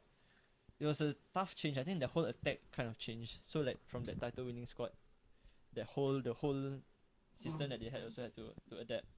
But I think Liverpool will be back. Let's be real. I think this season is just like a one-off thing. Are you sure they'll be back? They got a slot next season though. I feel that if they improve their midfield, they'll be back. To me. Have you seen the news? Konate wants out. Yeah, I saw it. I don't think he's gonna sign a deal also. But honestly, I think they can do without him also. To be honest, I think they have the new French guy coming in. Jacquet? Jacquet, and then they got the Italian fellow also, the youngster who Leone. did well, but he tore his ACL also, I think. So I think they have enough cover with for Van Dijk also. Yeah. Okay.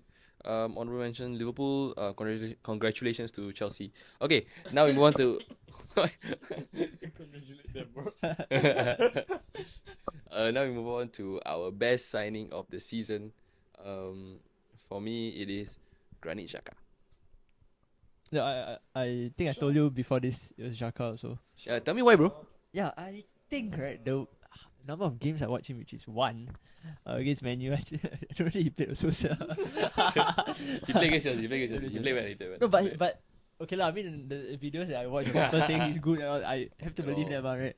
But for him to move to Sunderland from Leverkusen, I think no one expected that. I think he moved because of the owner being Swiss or something like that. But he became the captain for Sunderland also. And his age, I think he's 34, 34 or 35, to be playing at this level and adapting again to the Premier League when he left. And he was an integral part for Sunderland. I think what I've seen online, not what I've watched, but what I've seen online is everybody rates him highly. So, and he came in at a very cheap price, I think 20 million or something like that. So it's it's a quality signing. I think he did extremely well for them. Yeah. I think that. Few shouts. But you know that Mukiele and Roves also like they signed for Sunderland this season. Yeah. So I put like Mukiele there with Xhaka. Trufer, I put him there because I think like it was really hard to. I think they had Kirkes was like a big part of their there left like on the left last season. Mm. I think Trufer like just stepped in straight away. Like didn't know what he was gonna do, stepped in straight away, and then like they had like I don't know how Bournemouth had how many wins on the bounce. Then at home they probably like one of the better defenses at home. I don't know, can check the stats. Then Krupi also signed for them. I think he showed up, like replace like I mean to replace Semenyo basically, right? Other than Ryan also. I mean Ryan is a bit late, but I think Krupi contributed a little bit more. DCL was also a signing for this season, right? I think it was a crazy good signing. He's at 14 goals. I really couldn't pick a signing of the season. Sanny Lamans changed my life. Like prevented the most goals in the league. Also. Donnarumma, I think he was good. It was decent signing. I mean, Good. It's a really good signing. but it wasn't like I don't know. You expected him to do what he did, you know. Yeah. You expected it, so I couldn't put him there. Chucky, great signing also. Chucky was a great signing, I Might think, change my for the answer. numbers. And then Mark Gay, but because of what happened, right, I can't. But Wow, he this was is tough, he changed the defense also. This is tough, eh? Like I genuinely couldn't pick. And João Pedro also. Oh my Yeah. god. Nah, it's I mean, when we look at like the you say best signing, right? Are we looking at like in terms of Numbers. numbers? I would or say we look- impact on the team. So All of these guys. regardless of, That's the, why- of how much they pay. Oh yeah. Okay, I think you should factor in like how much How they much they paid and pay. how much they were worth and then their impact. I think that should play a part. How much, Jaka? 20. 30, if I'm not wrong. Chucky was like what? 30, Oh my god, Chucky is 30. Oh, How much was João Pedro? more than that. more lah, 60, more. I think. 60. 50 or something. Mukele was about 20. Trufe was also about 20. Because like I mean these clubs will sign these players. Like, I don't think it can be João Pedro, let's be real.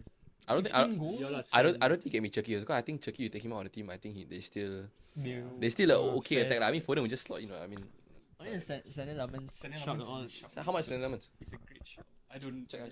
Lamans signing of the season for me. Oh yeah, so how much is Sandy Lemons?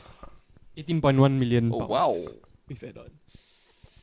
And he most effective shot stopper in the league, preventing 6.39 xG more than any other keeper. Okay, fine. I think he changed like in a like I don't know, like we needed somebody to just to help, bro. Like based on what we've seen from Onana and Bayinde, I think he changed it so much. Like without him, we wouldn't be where we are. He stopped a lot of goals also. Okay. Yeah. I'm considering. You okay if Lemons wins? Yeah, for Best sure, signing? man. I think shout out to Cunha also, not bad. Best Sally maybe. Best Sally. Cunha. Basically, the numbers not there lah, but Yeah. numbers are not there. AKTK. But AKTK didn't play enough, Why you made it seem like it's gonna be such like a crazy. Bro, AKTK, bro. I love Oh, AKTK. but- I love AKTK. Sorry to say, man. Such a good player, bro. Just shame about the Achilles. But he got injured quite late on though. No, but there were a lot of periods this season where he like didn't play, you know. You got never play, man. Yeah. Who But play? they paid like big money for him, so I'm not really. Oh yeah lah, that's true. Okay, fine. Yeah. It should be like best value signing. Okay, I should rename it best value signing. Yeah, we should lah. Between Xhaka or Lamans, fine. I'll go Lamans since I think the mainstream answer will be Xhaka lah. Yeah. I think so. We go a bit different. Okay, Sanny Lamans, congratulations. You are our best value signing of the season. Yeah. Probably will come to the award ceremony in his t-shirt and jeans. Yes, sir. Okay, and then we move on to since we talk about the best signing, we're gonna talk about the worst signing of the season. For me, I think it has to be Florian Doofenshmirtz. I think when you look at overall throughout the season, I think he looks like a shell of himself. Similar to Cole Palmer, actually. I think the player that you saw at Leverkusen is not the player that you see now. I think he looks very unconfident on the ball. I think his technical ability maybe he's not displayed it at a similar level that he did for Leverkusen. And I think most importantly is the money that they paid for him. I think 150 million is a lot of money for an attacker, and I think he has not lived up to his expectations. So that's why I have words. But then, touching on that, I think how good are players actually from Bundesliga when they come to the Premier I mean, League? they vary lah. They do vary. Like, I mean, Xhaka came from the same team, bro. yeah, but Xhaka has played in the Premier League. I feel like Only Konate from the Bundesliga was good when he first came. Yeah, but I feel like I'm thinking of like Sancho lah, who came in from Bundesliga. Like he looked damn good But then when he came to the Premier League, he just looks like he can't keep up. But whether or not the league is translatable to Premier League, at the end of the day, he is a bad signing. Yeah. I'm just with a side point. Oh, okay. Yeah. Good side But, point. but I think Words just needs. I don't know whether he's like not confident or what. I think he will be better definitely in next season. I think. I don't think. Like, there's a like conversation between like last time when Pogba came like, for 100 million, everybody was like, oh, like he's not worth that. I think Words also is kind of having the same conversations around him. But I think he'll do better. I think with the attack, if they kind of like reinforce their wingers, especially, I think they really need reinforcements on the wings. I think that will help him, in the next season. Yeah. So you're saying that like it's not the fact that he's doing badly, it's just like because of the price tag, that's why he looks bad. Is that what you're I mean, saying? he does look bad lah, but I'm saying that it might be also because like Liverpool as a whole, like they're just not figuring out this season. It isn't like he's bad, then rest of Liverpool that they're good. It's like the whole team is ass. So everybody just catch on to Words also.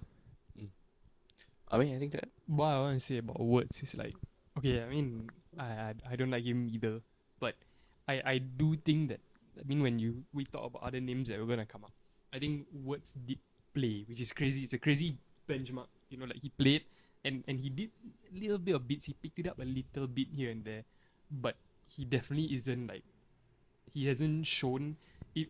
He's up there for worst signing of the season because he hasn't proved that he's worth that price tag, like that ridiculous price tag. And I mean, like like Aqeel compared him to Pogba a little bit. I think that Pogba is definitely, I don't know, like maybe he wasn't worth the price tag for the numbers, but Pogba still came and still bossed the midfield. Just that he didn't put up the numbers that we wanted him to. But in time, like I agree with Aqeel in the sense that like, maybe he needs some time to show that, like to show the numbers a little bit more. But right now he's up there because for worst signing of the season because he's not worth that amount of money, and the hype that Liverpool fans, like, they were guessing him up, bro. They were comparing him to Bruno Fernandes, bro. That's crazy. That is crazy. Yeah, so he's up there, but my worst signing of the season is Swedish Specs Gonzalez, bro. Isak, bro. Okay, yeah. Why?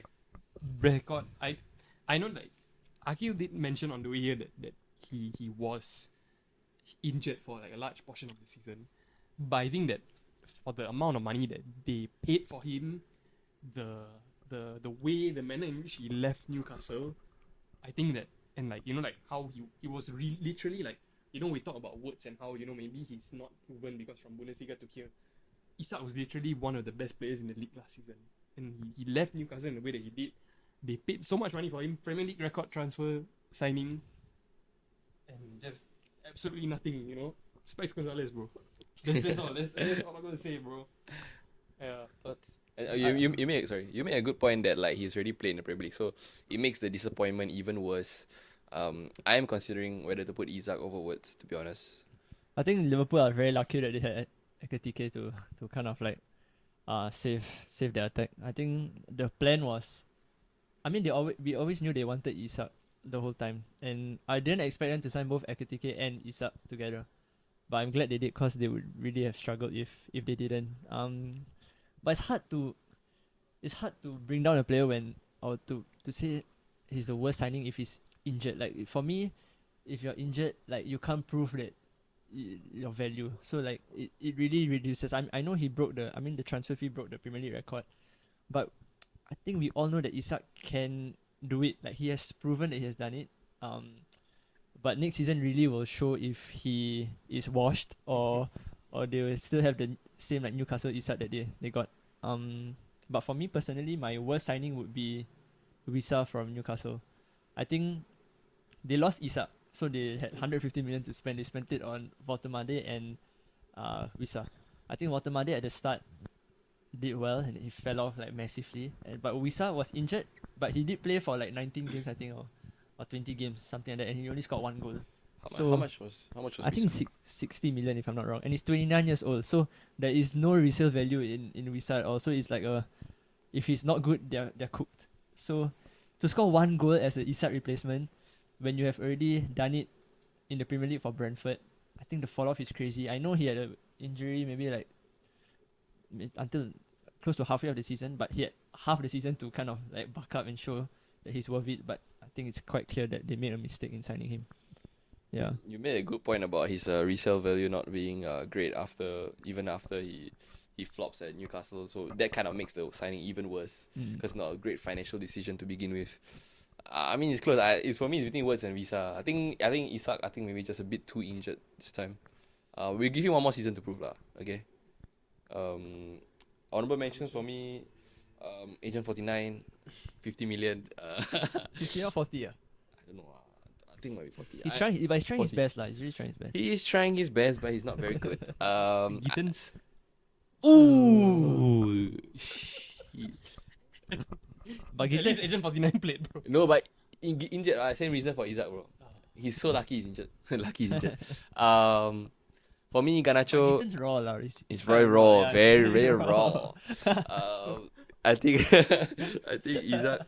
I think Garnacho. I think this is not a very good player. I'm a bit surprised. I mean, when I was at Man U, I saw the raw talent that he had. I mean, he tried to be like Ronaldo, so I thought maybe he got some knowledge, some teachings, from Ronaldo, but he got nothing. I was telling you that He just got the ego and then that's it, bro.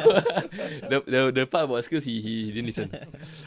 You got a celebration. He got the celebration. He got the ego. The hair, not really. Bicycle kick. He got the bicycle now kick. his hair like better a bit. Yeah, Yes. better is- Homeless, bro. But now he looks sick, bro. Like, his cheekbones, right? He looks like he takes ice, bro. Like, he actually looks like, I don't know, bro. Producer, got anything to say? Producer favorite player, bro. Producer's favorite. But Garnacho. Garnacho. Producer, his spam account, the DP is Garnacho. Yeah. Anyway, Garnacho. Hey, that's a crazy profile picture. That's crazy. Actually, that's crazy, sir. Think about it. Oh my god. Garnacho, horrible player. Technically on the ball, horrible. Final ball, not the best, not the fastest, not the quickest. Is this an honorable mention or is he like the? Honorable, oh. It's No, really a bit too if loud. Garnacho was, I would say if Garnacho was 70 million, probably I would say he's the worst. He's up there, dude. Yeah, He's he's up there, he's the- up there. But because he's 40, not honorable mention, but because he's cheap, the lab, complete waste of money. Just that he 30 million, can't really put worse signing 30 million. Like what Amir mentioned, Gittins, I think Gittins is a good shout, just has been too injured. And do I think that he's gonna, prove himself next season? Probably not. But we'll see. The Spurs shouts. Yeah, I think Xavi Simons Who? is. Xavi Simons, Ooh. Kudus. There's worse lah, but honorable mention, sure. Kudus injured lah. Yeah, injured, I guess. Javi, I think you can say Javi. Solanke was last season, no? Last season, yeah, it's not that. That might be the worst. You want to talk about Javi? I don't know, man. I mean, I think needed him to step up, but I guess similar to To be fair, he got injured also. Similar to Wirtz. But towards the end, Yeah, But towards the In end. their relegation run, he got injured. Yeah. So, anybody else? Arsenal. Oh, Arsenal. Ooh. what signing? Nah, but to be fair, they won the league. You want to say Gyökeres? It's hard to put him But next. Gyökeres got like double digit, bro. Yeah, he got 17, I think, or 14. Yes, okay, okay, sorry, Arsenal fans, okay? I didn't mean what I said. Madueke, me, nah, okay, fine. I'll give you a chance, You all won the league. Okay, so who's the worst signing? How are you going with? I don't know. I'll say Visa. What? I know he's. But what's the thing is, like, I have a feeling he's gonna do well next season. Just that I'm talking about this season. But Wisa is like, I'm pretty sure Wisa is cool, bro. Yeah, he's cool. But Visa was so injured half the season, like Isak, Yeah, he played. I'm going words, bro. Okay, lah, words. It's your show, bro. It's your show. It's my show. Okay, So then. Wirtz. Okay. I think for the slander names alone, I think this Words is the worst signing German of the lawnmower. Premier League this season. There's an even crazier one that I can't say on camera. Oh. Yeah. Anyway, so now we move on to player of the season, Bruno. Okay. I think, but we spoke a lot about. Yeah lah, normal lah. Man U fans, Bruno, fine, boring. Okay. But anybody else you want to mention for player of the season? Nobody else. I got the normies here actually. For me, as an unbiased, for an unbiased opinion, I think yes, Bruno deserved to be the player of the season. I think, like I said, the player of the season has to be, you have to be the player that has achieved the highest peak among all the other players in the Premier League. And I think at certain points in the season, Bruno was the best player in the Premier League and probably overall was the best player in the Premier League. So highly deserved. The honourable mentions, I have the nominees right here. So we have Gabriel. Good shout. Not bad. Decent shout. Not bad. Part of the defense and obviously contributed with crucial goals. A bit of a controversial guy, because of his red cards, or red card decisions that went his way. and he got really lucky during those decisions that we will talk about later on. Then we got Morgan Gibbs-White. I think really, really good second half of the season. Yep. I think people were saying that Morgan Rogers and Morgan Gibbs-White, you can kind of like flip their seasons around. They're about the same. But I feel like Gibbs-White, his peak is quite insane, bro. Very, very good player. Erling Haaland, you know, when you say Erling Haaland, I think he'll always be in the conversation as long as he's in the league. By the way, how many do you think Erling Haaland will break the Premier League goals record? Yes. How long more you give him? 3 more seasons. Whoa. Wait, now he's what? Now he's at 100, low hundreds, right? Like 101 or something. 100. 100 already, I think. I think he's in the 100s. But he needs like, Okay, no, maybe Wait, not 3 do the seasons. math, bro. Okay, like 4 5 seasons. he needs 10 seasons. Wait, no. He needs 5 seasons. 5 seasons. Do you think he's going to stay in the Premier League for 5 more seasons? Because Pep is not here though. But he did sign like a crazy contract. He right? did, like, yeah. he did. 10-year contract. Yeah. Right? Yeah. And I don't think anybody else can afford him unless Real Madrid or Yeah. PSG want. If he stays, then yes. Which I think he will. I think he'll probably break it. Or maybe Harry Kane might break it before Haaland breaks it. He might come back. Do you think Kane comes back after Bayern? I think there's only one club that he can come back to. Of course. Yeah. But you know he's an Arsenal fan. I know, but it would be crazy if he was close It's to Arsenal. fucking crazy. But yeah, Come to United. for, sure, man. Haaland, definitely for me, I think he'll break the goals record as well. Crazy player. And then we have David Raya. I think we mentioned him at the start of the video. Seems like ages ago at the start of the video. Then we have Declan Rice. Fair. And got Anton Semenyo, probably one of the weaker shouts, and Igor Thiago also probably the weakest shout of the players here. I think Bruno well deserved. Yeah. Well deserved. Yeah. Deserved. What do you think of Roy Keane's comments on the series? Have you seen? Yeah, I saw. I think Roy Keane is just. Roy Keane is against us, bro. Yeah, no. And he has been against us for ever since he left the club. He looks like. I think he's just angry or like he's upset. He's not grateful for anything, man. Yeah, he's not. Yeah. So, I think to him it's like no Premier League, no Champions League means ass. Like that's it. yeah. Like, but he's like, I feel like, okay, I'm not sure if there's any Man United fans that still share the same sentiment as Roy Keane, but I think at this point in time, yes, you have your standard. Manchester United has the standards, right? Like, because of Sir Alex Ferguson, his very successful era. But I think you have to be realistic and you look at the situation that's around the club. I mean, the situation that Amorim has left you in. I think it's very difficult for you to win the league after that and win the Champions League after that. So you just make the most of what you have. And I think Manchester United have done that. I think if you look at Carrick's record since he came into the league, I think you're first, right? I think something like that. Yeah. Most wins. Yeah. So I think like celebrating this 21 assist record, I think it's harmless. I think and it contributes to you winning. Like if Bruno were to get 21 assists, means you all are scoring goals, means you all are winning, right? So I don't see how it affects. I think for me, like he said, like the one where I think he assisted Mbuemo or something. That game, like Roy Keane was saying that he was upset at Bruno, like trying to take in like all the attention or something like that. But bro, we just equaled the record and we scored a goal. Like we are winning. We weren't like losing 3-1 and you're doing all that. We were winning the game. There's literally no harm in celebrating and players running over to Bruno to congratulate him. Like I'm sure they talk about it in the dressing room or they discuss about the assist record and all that stuff. So it's perfectly fine. I think like what you mentioned, if it benefits the team, then it's okay. Yeah. I think that. I mean, nothing to say, bro. 132 goal scoring chances, which Yeah, is bro. 43 ahead of the next best. Yeah. Wow. Next best is who? I don't know. So Oh, was right. like 43. Seriously. Yep. Okay. yeah. Okay. Congratulations to Bruno Fernandes. You are the player of the season for Who us. would we pick? Like, who would you pick if it wasn't him? Oh, that's a good choice actually. That's good. If it wasn't Bruno, I think I'll pick Raya. Uh, sia. I'll choose Gabriela probably because One of the Arsenal guys. Yeah, one of the Any Arsenal them, guys. I don't care. what do you think? Raya. I'll pick Raya. I've never seen a goalkeeper win player of the season though. I've never seen it before. And I don't think he's that caliber of player that like, oh, this guy has to win player of the season. Like, But no goalkeeper will ever be that also. okay, if Man United won the league, the one De Gea went crazy. I think De Gea would have won player of the season. Yeah. Okay. I'm a big fan of Like you Raya. need, I feel like you need to be that level for you to like. Yeah, but if you're at that level, means your team isn't doing well. Yeah, That's yeah. true as well. Yeah, Yeah. yeah, yeah, yeah. Okay, that's a stupid point from me. I'll go Gabriel. You? Don't cut that out from the Yeah, video. sure. Well, which one you want? I don't care now. I pick Raya. I'll pick Rice. Damn. Yeah. Damn, fair enough. Okay, then we move on to our young player of the season. You want to see the nominees? Sure. Okay, so the nominees are. I'm sure I've done that for the last one. Okay, anyway, the nominees are Ryan Cherky, Mateus Fernandes, Lewis Hall, Michael Coyote, Junior Krupi, Kobe Mainu, Nico O'Reilly, Alex Scott. Please don't say Mainu. Yeah, It's not O'Reilly lah. It's O'Reilly for sure. It's O'Reilly. But if you weren't O'Reilly, Chucky. Yeah, Chucky's here. Oh, but I really like Scott as a player actually. I watch but I see not for this award. I'm just saying in general. But he's How many I think are you like, calling? maybe 5 maybe. Okay, fair enough. He scored against Arsenal, right? What's Yes, what's he's what's his best rate? Tell me now. Best trade. Yeah, what's it? Oh, his ball carrying distance damn high, I think.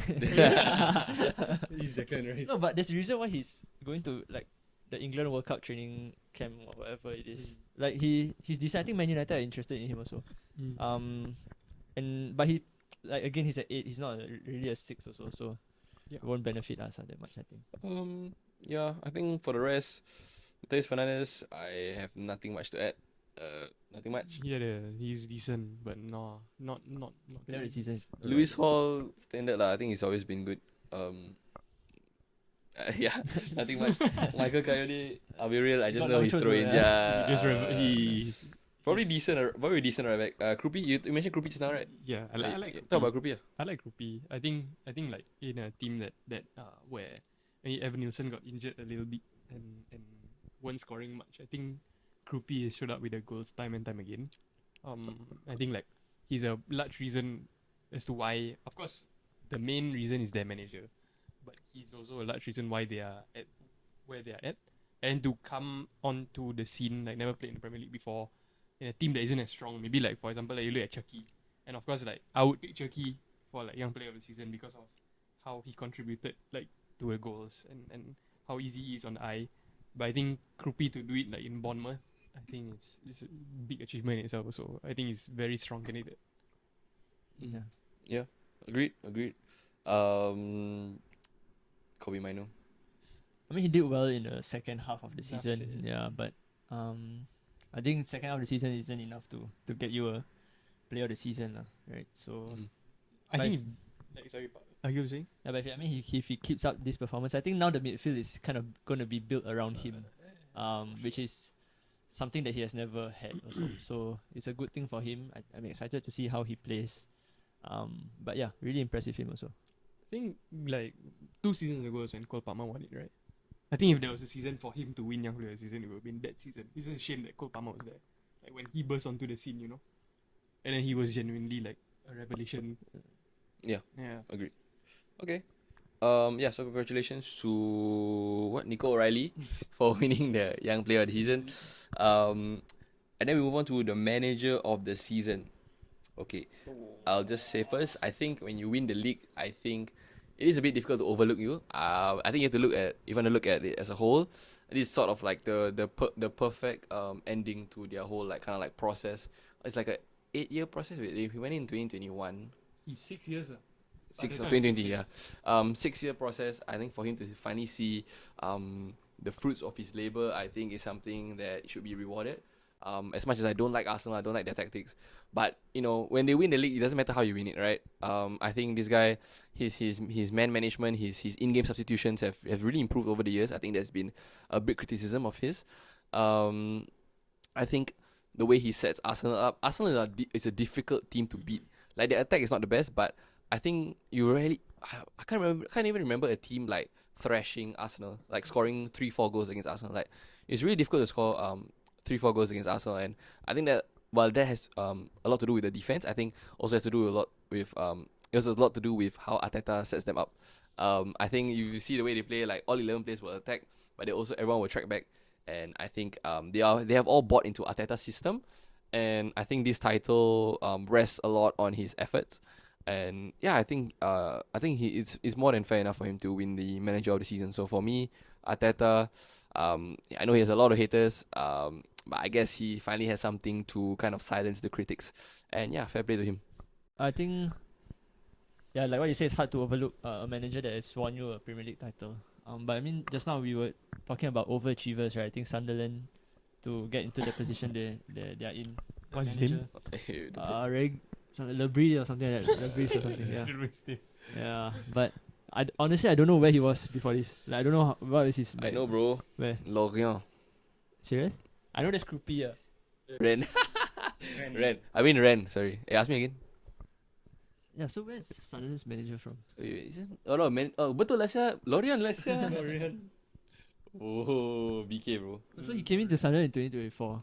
Oh, Do you think, so he brought him from Championship to Premier League, then to You Europa brought in League. Enzo Lefebvre also from Lorient. Yeah. So I don't know. I feel like okay, but to be fair, didn't really watch Sunderland play so much also. But to be in the position that they're in, he has to get a shout at least. I think for Arteta, right, like we all knew Arsenal going to challenge for the title. I know it's a big thing to get over the line. But like manager of the season, okay, I mean then every year will be like the manager that wins the league. In I a mean, sense you can share, but you can argue for. for him. Yeah, I think if there's anybody else, I think it'll be him. Bournemouth's manager Ariola, what? Yeah. Ariola, the West Ham keeper. Sorry, Ariola, the same people. Iraola, Keith Andrews up there for sure. I don't know. I can't like the Arteta, like all the TikTok, like all those things, right? Like it's too much of an ick for me, But you won the league. You gotta respect it, You gotta lah. respect it, I guess. Keith Andrews. Talk up about there. Keith Andrews. It's hard to replace Thomas Frank, and he was set piece coach. Like he wasn't even like I don't know if he'd been a manager before that, but he was like their set piece coach, and it's great. I love the story lah. Like I think like like they picked the guy, like Thomas Frank picked the guy who he knew the ins and outs of everything, and then for him to do what he did, still like it was crazy. Like he overachieved. I think Iraola was like like you saw what he could do past few seasons. I think Keith Andrews up there. I Then think Brentford went to Europe, he would have gotten it. They lah, were so but- close. Yeah, they were close, but What about Emery? Good evening. Ooh, yeah, talk about Emery, yeah. Win Europa League. But I talking about Premier League though. So we Yeah, talk about so- what? But to be fair, they did well in the Premier League. What they what? They- Third? Fourth. Comfortable. fourth, I think, because they won Fourth. Man City. Yeah, they got fourth. Fourth. Oh, you're like third lah. Yeah. Yeah. Comfortably fourth, bro. Like, Yeah. I'm pretty sure Liverpool didn't even touch them throughout the season.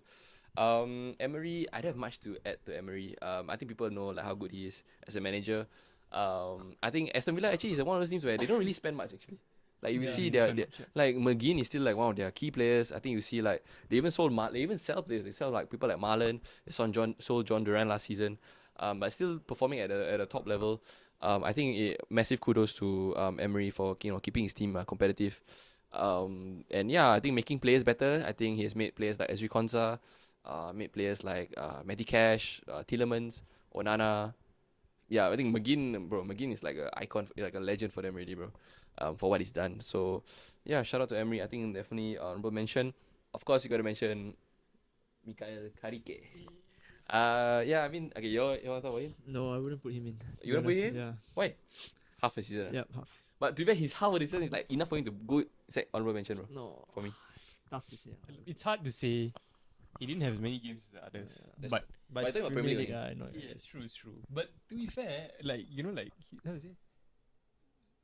For his tenure, like he came in, like he only had those games, It's up there, lah. He's a shout for sure. Yeah, it's a shout. Definitely honorable mention. But I think we're going with Arteta? Yes, Yeah, we- sure. just because it's his first Premier. If he wins next year, then I think we won't give him again. Yeah. Serious, I like that. Yeah. That's how it works. That's how it works. Okay. So congratulations to Mikel Arteta. You have won the manager of the season. Okay, now we're gonna talk about something a bit more unserious. I think this season we can all agree that PGMOL has been horrible for the whole season. I think there's a lot of questionable calls. So I thought, you know what? Why not let's choose one particular moment that we felt was probably the craziest refereeing decision that happened this season. So I have some examples here. I tried to narrow it down to I have 1, 2, 3, 4, 5, 6, 7, 8. I have 8. I have 8 different incidents. So I have the clips here. We're gonna watch it for a bit, and then we're gonna choose our worst refereeing decision. So the first option we're looking at is Kai Havertz, high boot against what's the guy's name? Ogochukwu, of Burnley. Oh, yeah, I should lower the volume. Can you react as you watch? Bro, that's high, bro. Can't lie, that's high. But they said what? No excessive force, right, or something like that. He was not given a red card. Yeah, what do you think? That's crazy. It's a red, yeah. red. It's a Yeah. clear red. Easily a red. Yeah. I could easily have done a top 10 of Arsenal, top 10 list for all Arsenal We didn't even decisions. get the ball. But you know what? I thought, let me play nice today and not be so biased. But yeah, Arsenal, you are very, very lucky. Now we have True Fair. You know which one? Let's see. Oh, the Ahmad one. Alamak, this guy blocked. Why is he Okay. blocking, bro? Yep. I just put it in cause like two hands like to me that's a foul Ugh. but not the worst not the worst. I remember watching this live, then I was like, whoa, how is that not a penalty, bro? I feel like this, like Arsenal's one are worse than this. It's worse, but, Yeah, but you I think it's a know. penalty? I'm okay with it not being a penalty, Okay. to be honest. No? Okay. I would know. With these ones, the penalty shot is always hard because I feel like they're not consistent. No, You but know? but VAR is not meant to intervene in if we all are discussing whether it's a penalty, then they should just play on. This one is this is a penalty. This is a penalty. The dive, the Senesi dive. Whoa. That's a penalty, by the way. Dive, my friend. And the referee is right there, you know. No, there's no. Okay, this is the worst I think of. I think that's a stinker because the referee's there. Yeah, his view is unblocked. What was the Havertz? I'm gonna screenshot you, bro. You think he's there? You think Havertz one was? I think it's worse, yeah. I think this is worse. Because the referee is right there, bro. Yeah. That is for Senesi. Senesi got 2. Congratulations. Oh. The Dark Arts Master. Absolute dread. No wonder never get selected. Bro, all of us. This one you go see. The first game of the season. Handball. Rabat, yeah. Yeah. That's Rabat, yeah. Because the hand swing, bro. Listen, sir. And it wasn't given. Oh. He swings, yeah. Towards the ball somehow. That's not accidental, bro. How is that not given? Wow, that's crazy. Are you very angry, yeah? Oh, let's slot space. Just by slot direction. What do you think of that? What do you think of the Senesi handball incident? That's a handball, it's crazy. It's not. You think it's worse than a dive? How do we choose, bro? With all No, I this? think what I don't understand is how VAR is like looking at that and then no, but there's. Don't understand. I think the context is it a red card or is it in the box, that one? No, it's on. No, but it wasn't a red card. It was yellow. He got yellow. Oh, he was last man. Yes.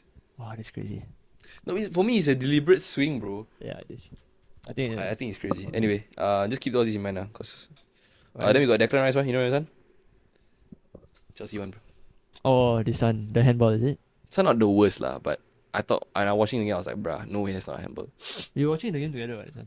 Yeah. Oh. I've seen those given. I've seen those given. No, the fact that he's fouling Chalobah.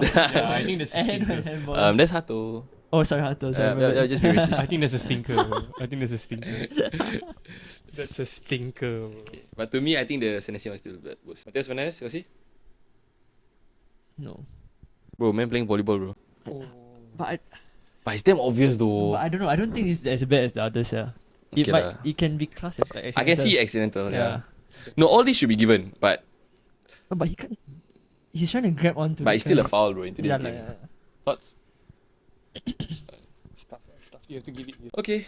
Mateus Fernandes, maybe not the worst. What else you have? Oh, Chalobah. Oh yeah, this one is the. They're all equally bad, bro, for me. This is the one the goal is allowed, cause he stamped on the foot as he landed.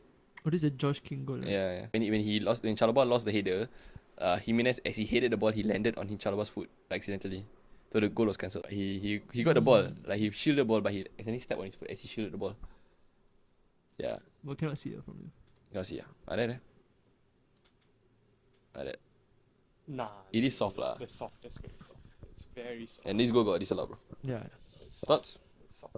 That's very soft. Just choose the craziest one. Okay, Gabriel, I didn't even put his freaking link because it's the headbutt lah on Haaland. Oh, but I think the worst one. Which one was it? The Senesi. Which one? Dive or wow? Actually, he got both, sir. I think the dive This guy damn bad. rabak I think the lah, dive damn bad. Serious. I think the handball is for me. I think the dive, the referee seeing it, and then the VAR is also seeing it. Yeah, but yeah. Like unblocked view. That's a good point. But handball, the guy swing like, oh god, But maybe he like running. the dive is I crazy. don't know, sir. Is that handball or handball or the shit? Handball or the dive? Handball or dive? The Senesi one, the one he swing or the one he dive in front of the ref. The dive is Okay. Yeah. Okay. So, congratulations to Marcos Senesi.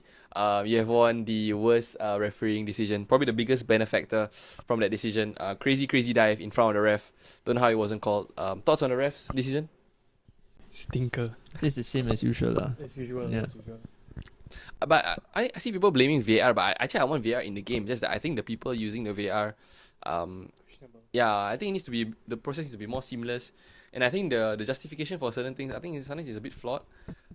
Yeah. I think the reason why VAR is like, yeah, I mean, a lot of people like argue about it. It's because the person that is in charge of VAR is still a human being at the end of the day. So like, it's still the same thing. Honestly, VAR should, I feel, in my opinion, should just be used for offsides, and that's it. I think penalty decisions is very hard to kind of have a hard and fast rule about what's a handball or whatever, and it differs from each individual. So unless you have one guy who's in charge of VAR the whole season, but they don't because all the refs take turns to kind of be in charge of it, then there'll always be debates and issues also. So it doesn't really get rid of anything. Yeah. Yeah, I think like what Aqeel mentioned, I think it's just the inconsistency. I think when you look at the West Ham decision, I think a lot of people, they're not angry at the fact that like it is that they're not claiming that it's not a foul. It is a foul, but it's just saying that like these kind of things always happen in the box, especially against Arsenal. So like why weren't those things called? Why is it called now? I think the consistency is the issue right now. Yeah. Okay, so that is that. We have one more section.